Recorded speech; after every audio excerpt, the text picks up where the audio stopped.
గారు విడాకులు ఇస్తే దువ్వాడ శ్రీనివాస గారిని పెళ్లి చేసుకోవడానికి నేను సిద్ధం అని. వాళ్ళిద్దరూ విడిపోవడానికి గల రీజన్లు చాలా ఉన్నాయి. కానీ మీరు మీ భర్తతో విడిపోవడానికి ఏదైనా రీజన్ ఉందా? నా భర్తతో విడిపోవడానికి రీజన్ అంటే మాకు కొన్ని ప్రాబ్లమ్స్ ఉన్నాయి. మా ఇద్దరి మధ్యలో కొన్ని రీజన్స్, కొన్ని ప్రాబ్లమ్స్ ఉన్నాయి. ఉండడం వల్లే మేము కొద్ది రోజులుగా దూరంగా ఉండడం జరిగింది.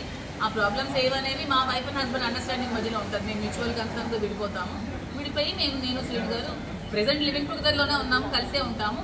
ఇంకో క్వశ్చన్ ఏంటంటే, శ్రీను గారు ఎమ్మెల్సీ కార్యాలయం ఇదే కంటిన్యూ చేస్తాం. నేను అతనికి ఇది రెంట్కి ఇవ్వడం జరుగుతుంది, వైసీపీ కార్యాలయానికి. అతని కార్యక్రమాలన్నీ యథావిధిగా ఇక్కడే కంటిన్యూ చేస్తారు. ఇక్కడే కార్యక్రమాలన్నీ, పార్టీ కార్యక్రమాలన్నీ ఇక్కడే జరుగుతాయి. అతనికి నేను ఈ బిల్డింగ్ లీజ్కి ఇవ్వడం జరుగుతుంది, గ్రౌండ్ ఫ్లోర్ లీజ్కి ఇస్తాను. సో అతని కార్యక్రమాలన్నీ కింద యథావిధంగా ఇక్కడే జరుగుతాయి. కార్యకర్తలందరూ ఇక్కడికే వస్తారు. యాజ్ యూజువల్గా ప్రోగ్రామ్స్ అన్ని ఇక్కడే జరుగుతాయి. అంటే మీ ఇంట్లోనే దువ్వాడ శ్రీను గారు ఉంటారు ఇక ముందు కూడా? కార్యాలయం రెంట్కి ఇస్తాను. బిల్డింగ్ కార్యాలయం కోసం ఉంటారా? ఇంట్లో కూడా ఇక్కడ ఇల్లు రెంట్కి ఇస్తాను, కార్యాలయం రెంట్కి ఇస్తాను. అతను ఇంకొక ఇల్లు కట్టుకునేంత వరకు రెంట్కి ఇస్తాను. దగ్గరలోనే ఉండాలి కదా నాయకుడు.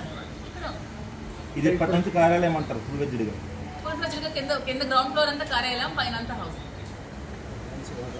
ఎమ్మెల్సీ హోదాలో ఎమ్మెల్సీ కార్యక్రమాలన్నీ ఇక్కడే జరుగుతాయి. ఇంకొకటండి, చాలా మంది డౌట్ ఉంది, కోర్టు ఆర్డర్ ఉండగా రిజిస్ట్రేషన్ ఎలా చేయించాలి అనేది చాలామంది అడుగుతుంది. సో కోర్టు ఆర్డర్ విషయంలో మేము చూసాం. మీకు డీబీసీ సంబంధించి వాళ్ళేసిన పిటిషన్ గారికి మేము పంపిస్తాం.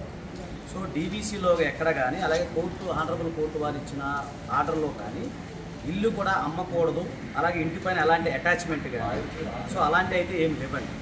సో జనరల్గా డీబీసీ ఏం చెప్తుంది, ఒక భార్యకి ఆ భర్త అనే వ్యక్తి నివాసం కల్పించాలి అనేది మాత్రమే చెప్తుంది. అంతేగాని ఆయన యొక్క ప్రాపర్టీ అమ్మకూడదు అనేది దీని మీద అయితే లేదు. వాళ్ళ పిటిషన్లో కూడా రాయలేదు, ఆర్డర్లో కూడా అలాంటిది కూడా లేదు.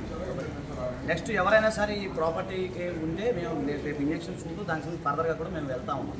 ప్లస్ ఇందులో కూడా క్లియర్గా మీ దగ్గర ఉంటుంది, స్వార్జితపు ఆస్తి అంటే మీకు ఒక లీగల్ జనరల్గా ఏంటంటే, ఒక హిందూ పురుషుడు సంపాదించిన ఆస్తి అంటే భర్త సంపాదించిన ఆస్తి ఏదైతే ఉందో దానికి ఎవరికీ అధికారం ఉండదు. ఈవెన్ భార్య బిడ్డలు కూడా రైట్ ఉండదు. అంటే నా సెల్ఫ్ ఎఫేర్ ప్రాపర్టీ ఏదైతే ఉందో అది నా ఇష్టం, నేను ఎవరికైనా ఇచ్చుకోవచ్చు, ఏదైనా చేసుకోవచ్చు. సో ఎవరైనా సరే ఇక్కడ భారతదేశంలో పుట్టిన హిందూ పురుషుడు ఎవరైనా సరే తన యొక్క సెల్ఫ్ ఎఫేర్ ప్రాపర్టీ కష్టపడి సంపాదించిన ఆస్తి స్వార్జితపు ఆస్తి అంటాము. సో దాన్ని ఏదైతే ఉందో ఎవరికైనా ఇచ్చుకోవచ్చు. కేవలం భార్య బిడ్డలు అనేవాళ్ళు ఎవరైతే ఉన్నారో వారింటే మెయింటెనెన్స్ మాత్రమే అడిగే రైట్ మాత్రమే ఉంటుంది. సో ఇది కూడా ఏంటంటే, ఇప్పుడు ఏదైతే ఆర్డర్ ఏదైతే ఉందో అది 12వ తారీఖు వాయిదా ఉన్నట్టుంది. దాని అవసరం అయితే మెయింటెనెన్స్ కింద, అంటే ఇప్పుడు నివాసం లేదు కాబట్టి దాని అవసరం అయితే ఆయన కోర్టు వారి దృష్టికి ఏంటంటే, నాకు మెయింటెనెన్స్ లేదు కాబట్టి నేను దాని మెయింటెనెన్స్ పరంగా ఎంతో కొంత మెయింటెనెన్స్ ఇవ్వగలుగుతానని చెప్పడం జరుగుతుంది. అయితే ఏంటంటే, ఇప్పుడు మాకు తెలిసిన సమాచారం జనరల్గా ఏంటంటే, ఆమె ఒక శ్రీను గారు ఇచ్చిన ప్రాపర్టీ ఏదైతే ఉందో దాదాపు 6 కోట్ల రూపాయల ప్రాపర్టీలో ప్రజెంట్ నివసిస్తున్నారని తెలుస్తాము. అంటే ఎక్కడ ఎవరికైనా ఎలాంటి నివాసము లేకుండా తల్లిగారి ఇంటి దగ్గర ఉన్న ఎవరైతే స్త్రీ ఎవరైతే ఉన్నారో ఆమె మాత్రమే భర్తకు సంబంధించిన ఆ ప్రాపర్టీ ఏదైతే ఉందో మేము ఉండాలి అనేది ఆర్డర్, రెస్ట్రైనింగ్ ఆర్డర్ అనేది వస్తుంది.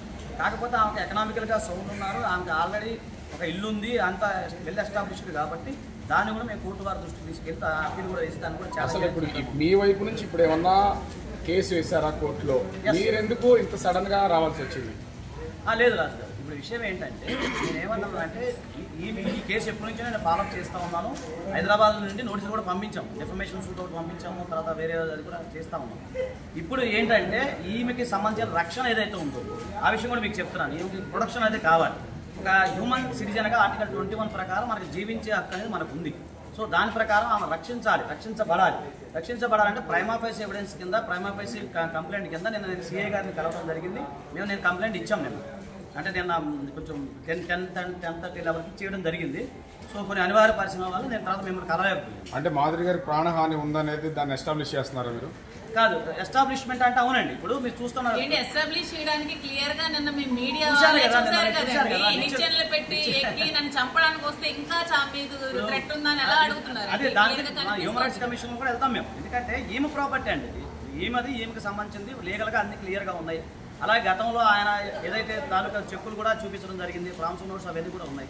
సో కాబట్టి ఏంటంటే, నిన్న ఆమె అంతా మీరు చూశారు, తీసుకొని రావటం, తర్వాత కర్రలు తీసుకొని రావటం ఇవన్నీ మీరు లైవ్లో చూశారు కాబట్టి